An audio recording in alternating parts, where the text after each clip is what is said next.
नमस्कार, स्वागत बा आप सबके इन खबर के भोजपुरी चैनल पे। उत्तर प्रदेश में बारिश का दौर थम गईल बाटे। मौसम विभाग के अनुसार फिलहाल अइसन कोनो सिस्टम नइखे जौने सप्ताह बारिश का संकेत देव। पछुआ हवा चल रहल बा जेकरे कारण पारा अभी भी ज्यादातर इलाका में सामान्य से नीचे बनल बाटे।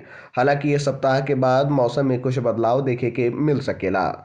मौसम विभाग का मानल जाओ तो बरेली, नजीबाबाद, मुजफ्फरनगर, मेरठ में पारा 10 से नीचे बनल बा और अधिकतम तापमान भी जौन 29-30 डिग्री तक दर्ज होत रहे वो अब 21 से लेके 27 डिग्री के बीच बाटे। वहीं मौसम विभाग के अनुसार 13 मार्च के आसपास पश्चिमी यूपी में बारिश और कहीं कहीं ओला के आसार बन रहल बाटे।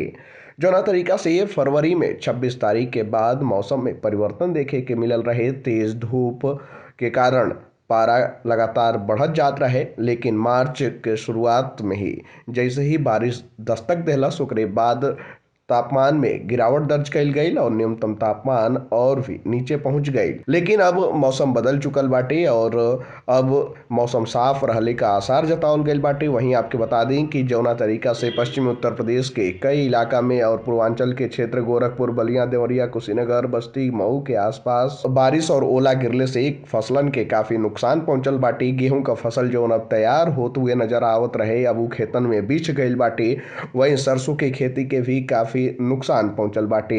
खैर, उत्तर प्रदेश सरकार द्वारा किसानन के मुआवजा का बात कहल गईल बाटे, लेकिन आप सबके बता दें कि पूर्वांचल सहित पश्चिमी उत्तर प्रदेश में मौसम में परिवर्तन अब ये सप्ताह के बाद ही देखे के मिल सकेला। मौसम विभाग का मानल जाओ तो 13 तारीख के आसपास से मौसम में परिवर्तन देखे के मिल सकेला। खैर, ये जानकारी में इतना ही। देश दुनिया से जुड़ल तमाम खबर देखे खातिर आप सब जुड़ल इन खबर भोजपुरी के साथ। धन्यवाद।